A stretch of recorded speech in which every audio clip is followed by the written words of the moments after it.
सिद्धेभ्यः ओम नमः सिद्धेभ्यः। अहिंसा परमो धर्म की, आचार्य गुरुवर श्री कुंद कुंद भगवान की, आचार्य गुरुवर श्री ज्ञान सागर मुनि महाराज की,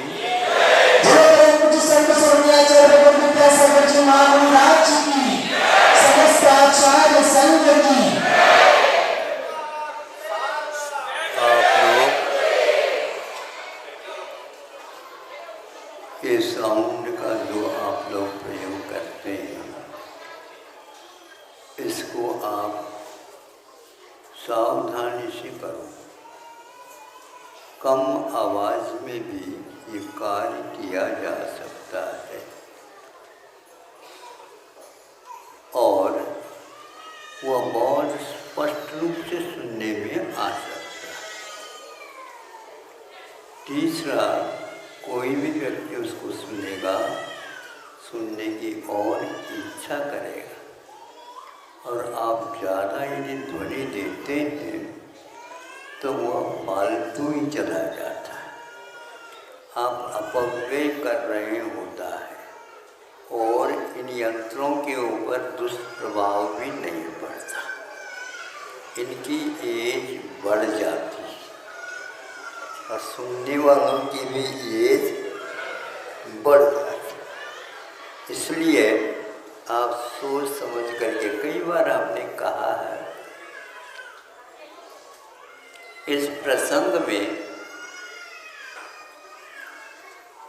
विज्ञान को भी इसको स्वीकार कर रहा है कि ऐसी कोई न कोई शक्ति विद्यमान है जो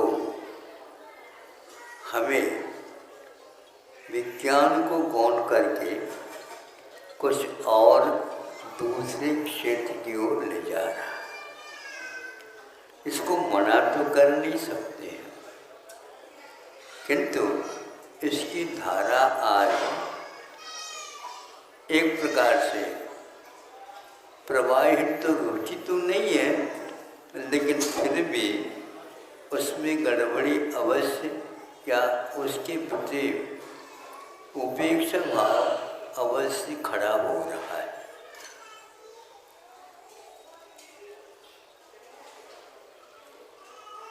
एक थाली है और उस थाली में बहुत सारे आइटम परोस दिए गए हैं। जो व्यक्ति इसकी साधना करता है उसको ये बहुत जल्दी समझ में आता है और इसको या तो जादू टोना कह करके छोड़ भी सकता है। कुछ भी कहो, विज्ञान यदि इसके बारे में सोच रहा है तो आपका भी कर्तव्य होता है कि आखिर ये क्या है। एकाग्रता का अर्थ होता है हम अपनी शक्ति को एक स्थान पर ला करके रख दें, इसका नाम एकाग्रता है। हम बोलते समय में भी एकाग्रता रखते हैं, भोजन करते समय में भी एकाग्रता रखते हैं, क्योंकि यदि जल्दी जल्दी कर ले तो जीव कटने की पूरी संभावना, बोलो ना, होती है। तो ऐसा है कि हफ्तों तक यदि उपवास करना हो तो देख लो। हाँ, इसीलिए सावधानी के साथ जो आप करते हैं उसको वहीं पर उसका ध्यान एकाग्र होता है। लेकिन इसको हम ध्यान नहीं बोलेंगे, इसको क्या बोलेंगे? एकाग्रता। चलते समय में भी हम चल रहे हैं, हमारा ध्यान कहाँ पर है? सड़क पर है। कितनी दूरी पर है? 4 हाथ के है। इसमें कंकड़ पत्थर से आप बचना तो चाहते हैं, लेकिन जीव जंतु को भी बचा सकते हैं। हमारा उद्देश्य यह है कि अपने चर्या में बाधा न आओ और जीवों को जो क्षति पहुंचती है या दर्द होता उसको, उससे भी हम बच सकते हैं। तो यह थाली में मैं ये कह रहा था, उसमें भिन्न भिन्न पात्रों में भिन्न भिन्न वस्तुएं रखी गई है। मान लीजिए उसको एक गिलास को ही मात्र ग्रहण करना है, उसमें 2 पेय पदार्थ है। अब वह साधना के बल पर उस थाली में जिस ओर वह गिलास रखा गया है, प्याला रखा गया है, उसकी ओर देखना प्रारंभ करता है तो धीरे धीरे खिसकना प्रारंभ हो जाता है। इसके बारे में कई विद्वान, कई साधक, कई जिज्ञासु इसके बारे में सोच रहे हैं कि आखिर क्या है। हम भी देखते हैं तो गिलास आना तो दूर, उसमें से एक आना आइटम भी आ जाए, नहीं आते। इसका क्या अर्थ होता है? माता पिता वो इसको उपेक्षित भी कर सकते हैं, लेकिन साइंस का, विज्ञान का जो लड़का है वह तो कौन नहीं करेगा, और वह अवश्य ही उसके बारे में सोचना प्रारंभ कर दे, और वह बिल्कुल गिलास उसके सामने आ जाता है खिसकता हुआ। ये क्या है? ये सम्यक दर्शन और मिथ्या दर्शन से यहाँ पर कोई मतलब ही नहीं। मतलब ये है कि हम अपने पास कितनी एनर्जी, शक्ति है, इसका नापतोल देख रहे हैं। छोटा बच्चा 3 से ऊपर हो गई मान लो उसकी उम्र, तो वह देख सकता है आंखों पर पट्टी बांधने के उपरांत भी। ऐसा क्यों होता है? तो आचार्य कहते हैं वह बच्चा अपने उपयोग को इतना लगा देता है कि जैसे सामने वह वस्तु रखी है ऐसा दिख जाती है उसको। आपको यह नहीं होगा, आपको यह नहीं हो सकेगा, क्योंकि आपकी मनस्थिति बहुत डामाडोल में रहती है। हर बात में आपको संदेह होता है, हर बात में आपको भय होता है, हर बात में आपको लोभ होता है, हर बात में आप अपने आप को छोड़ देते हैं। हमारे यहाँ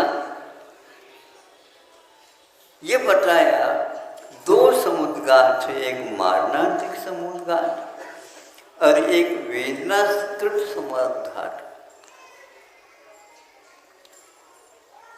मारणांतिक समुद्रघाट को प्रकरण बनाए हैं तो मरण के समय पर, मरण तो नहीं हुआ भी, किंतु वह आत्मा के प्रदेश अपने आप ही बाहर की ओर आते हैं। जैसे आप क्रोधावेश में आ जाते हैं तो होंठे अपने आप ही फड़कने लग जाते हैं, आंखों में अपने आप ही खून हो या न हो लेकिन आंखें लाल हो ही जाते हैं। जिसके पास खून की कमी है उसके भी आंखें लाल हो जाती, नहीं होती? खून की कमी होने के बाद भी पूरी उस वेदना के साथ अथवा उसके साथ, तो इसको बोलते समुद्रघात। समीचीन रूप से वह अपने आत्मा के प्रदेशों को बाहर की ओर फेंक देता है। यह यदि समझ में नहीं आ रही, श्रद्धान का विषय है, तो आप एक लैंप रखो या दीपक रखो, वो ऊपर, उसके ऊपर कुछ नहीं है, आवरण नहीं है, ग्लास वगैरह नहीं लगाया। अब उसका तेल ज़्यादा होने से या उसके बर्नर में कमी होने से तो वह फबकता है। अब फबकेगा तो वह स्वभाव है अग्नि का, तिरछे न जा करके, क्योंकि उसका बर्नर जो है ना ऊपर की ओर, तो वह उसमें से उछाल मार देता है। ऊपर कंबल रखी है उसमें आग लग जाती है। ये क्या हुआ? ऐसे कई बार हो गया होगा, होता है कि नहीं? गैस के सिलेंडर देखो, उसमें भी इसी प्रकार की प्रक्रिया घटित होती है। हमारे वेग में इतना वेग आ जाता है, हम संवेग से दूर हो जाते हैं। सम्यक दर्शन का गुण संवेग है, और आप इसका मिथ्या दर्शन का गुण आवेग है, उद्वेग है। अरे भैया, वो आपे में नहीं, ऐसा कहा जाता है। माँ कहती है, पिताजी आपे में नहीं, जाऊँगे नहीं, वहाँ पर मत जाओ। और माँ भी यदि मानो आपे में नहीं है तो क्या हो, भग जाएगा वो लड़का। देर से फिर बाद में करता। ये भी एक समुद्र का है बच्चों का, नहीं समझे? आवाज आ गई उसकी, नहीं समझे? वो आकर्षण दे रहा है। क्या सुन रहे हो आप? हमारी बात सुनो, ऐसा कह रहा है वो। अब उठना ही पड़ेगा उनको, हमारी बात सुने या न सुने। तो ये हम अपनी शक्ति को कषायों के कारण वेदना सहन नहीं होती, तो उसके कारण वह बाहर की ओर प्रदेश आ जाना। यह एक ज्ञान की क्रिया में भी किया जा सकता है।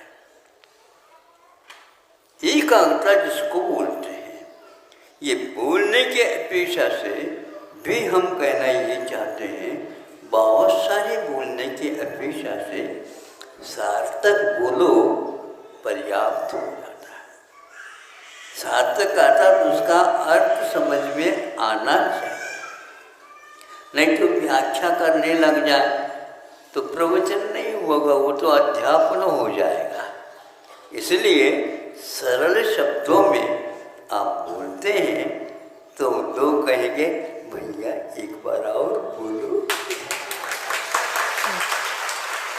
एक बार और बोलो, आप बोलते ही जाओ। हाँ, ये क्या है? ये कौन से ऐसे हमने उसको पावर दे दी?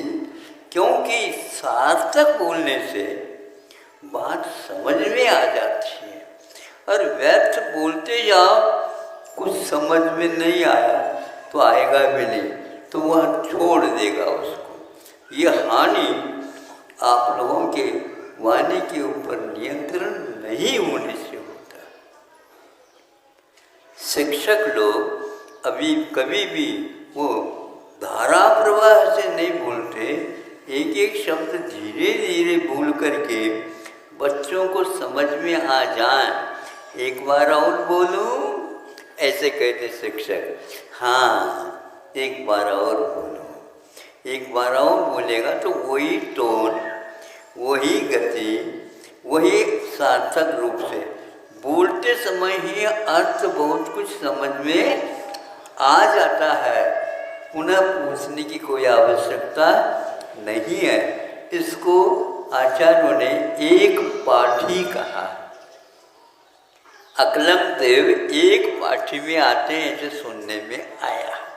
निकलंक एक प्रकार से द्विपाठी माने जाते थे। इसी प्रकार त्रिवेदी होता है, चतुर्वेदी होता है, अनेक प्रकार के विशेषण लग जाते हैं। जब यह एक लेख हमने पढ़ा था, जो आपके सामने रखा, हमारे यहाँ पहले से ही यह घोषित है। वेदना समुद्घात, कषाय समुद्घात के साथ यही घटित होता है। आत्मा के प्रदेश जिसके ऊपर आपकी कषाय उठी है, उसको दबोचने के लिए पहुँच जाते हैं। उसके साथ व्यवहार और बिगड़ चुका है। इसके कारण वैर बनते हैं, इसके कारण विपरीतता आ जाती है, इसके कारण मित्रता छूट जाती है, इसके कारण आत्मा की पाचन शक्ति के ऊपर और रक्त संचार के ऊपर गलत प्रभाव पड़ जाता है। इसलिए आप बोलने को औषध बना सकते हैं। दूसरे के रोग को भी आप उसकी चिकित्सा कर सकते हैं और आप अपने आप के ऊपर भी उसका प्रयोग कर सकते हैं। हमारे आचार्यों ने हमारी ये उद्वेग बड़े नहीं, इसलिए 8 वार होते हैं ना, 7-8 वार, तो 8 वार होते हैं, उनमें एक एक चीज का रसों का त्याग बताया है, बताए ना।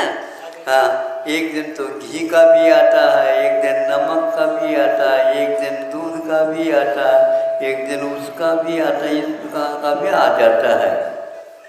ये खेल नहीं है, इसके द्वारा उसका एक प्रकार से उसकी चिकित्सा हो जाती है। बच्चों को इसी प्रकार सिखाना चाहिए ताकि वह भोजन उसका सार्थक हो, खाएं किंतु वह सार्थक हो, यानी प्रयोजन भूत होना चाहिए और वह पच जाए जल्दी जल्दी। इस प्रकार का भोजन करने से ऐसा होता है। विज्ञान ने इस बात को स्वीकारता दी है। अब हमारे उद्देश्य के अनुसार ही ये कार्य होते हैं। यदि मान लो आप सार्थक बोल रहे हैं, उद्देश्य यह है कि एक बार में सामने वाले व्यक्ति उसको हूँ कह देता है, नहीं है ना कह देता है। ना कहने से आपको बुरा लगेगा, क्योंकि इसलिए कि हमने कहा और उन्होंने हाँ भी नहीं कहा। हाँ यदि कहलवाना चाहते हैं तो पुलिस को बुलाओ, अपने आप ठीक कर देगा वो। पुलिस ऐसी पिटाई करता है, उसको हाँ ही कहना पड़ता है। जब तक वह ना करेगा तब तक उसकी पिटाई होती रहेगी। उसी प्रकार हम अपने पास वैसे कुवत कम है और उसको सार्थकता नहीं देते हैं तो आप लोगों को बहुत हानि होती है। इसलिए जीवन पर्यंत के लिए मीठे का त्याग, जीवन पर्यंत के लिए नमक का त्याग, जीवन पर्यंत के लिए दूध का त्याग। इसके त्याग करने से उसके प्रति जो मोह होता था, राग होता था, अथवा और भी कोई भी हो तो ये होता था, वह सब छूट जाता। आप क्या चाहते हैं, कर्म के निर्जा ना, ये इतने तो क्या कर दो, अपने आप ही निर्जरा प्रारंभ हो जाती है। अब इधर तप भी होगा, तपसा निर्जरा, तप के द्वारा निर्जरा होते। तो यह बात इस लेख को पढ़ने से हमें लगा, यह पहले भी चलता था इस प्रकार। जो चीज़ चाहिए उस चीज़ को बुलाया जा सकता है। इसी का नाम विद्या है, इसी का नाम रिद्धि है। हम नहीं भी चाहते हैं तो भी महाराजों के श्रवण जो साधक होते हैं उनके हाथ में रूखा सूखा भी दे दो तो भी वह रसदार बन जाता है।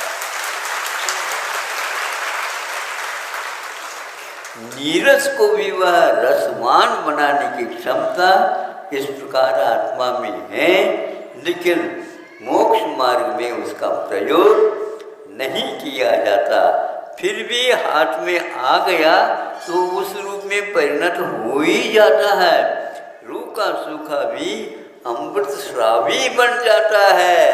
आपको अमृत चाहिए? हाँ महाराज, फूकट में मिल रहा है, ले लो। इसलिए ये जो शास्त्रों में उल्लेख मिलते हैं ये मामूली चीज है। हाँ, बहुत प्रकार की क्षमता शरीर में भी आ जाती है, वाणी में भी आ जाती है। सोचते हुए थोड़ा सा बेटा जिसके बारे में आप सोच रहे थे वो व्यक्ति शाम होने से पूर्व में आ ही जाता है। किसने बुलाया? बुलाया तो किसी ने फोन लगाया होगा, फोन भी नहीं लगाया, आज कैसे आ गए हो? तो वो कहता है क्यों भैया, आपको किसने बुलाया? आज ऐसा लगा कि आप जाना ही वहाँ पर है, मैं आ गया। तो इसके पीछे मनोवेग काम करता रहता है। इसको आचार्यों ने संप्रेषण बोला है। समय आपका हो गया है, थाली में से गिलास प्याला ऊपर आ गया। यह एक लेख था, इसके माध्यम से हमने बात कह दी। आप बोलते हैं तो सबको मीठा लगे, लेकिन ज़्यादा मीठा भी अच्छा नहीं। अनुपात से आप मीठा लिया करो तो मुंह कड़वा नहीं होगा। हाँ, आप ज़्यादा खाते हो मुंह कड़वा हो जाता है, फिर करेला खाना पड़ता है, तब कहीं जा कर के उसका संतुलन ठीक हो जाता है। आप लोगों ने शांति के साथ सुनिए। देखो धीमे धीमे मैं बोल रहा हूँ, फिर भी आपको सुनने में आ रहा है, इसलिए ब्रह्मचारी को कह देना कि कल से इस ध्वनि में कमी लाए। ध्वनि को बचाना बहुत बड़ा कार्य है। ऐसा समझे, वैसे गवर्नमेंट जो है ना थक रही है आप लोगों के लिए, लाइट लाइट लाइट। दिन में भी यदि हेलोजन जला रहे हो तो कमी कहाँ? ये तो समझने की कमी है। दिन में यदि उनका उपयोग करते हो तो सूर्य में जो तत्व हैं उन तत्वों का उपयोग नहीं होने से रुग्णता आ जाती है। पर्याप्त है आप लोग स्वस्थ रहें और आप लोग अपनी शक्ति को समझ ले। इसलिए मनुष्य के पास रिद्धियाँ सिद्धियाँ विद्याएँ यूँ बिना बुलाए ही आती हैं, और उसका उपयोग यदि करना चाहते हैं तो जो असहाय हैं, अभावग्रस्त हैं, अथवा जिनको इसकी आवश्यकता है, उनको सहयोग दे करके उनको भी आत्मीयता के साथ जोड़ सकते हैं। अहिंसा परमो धर्मः।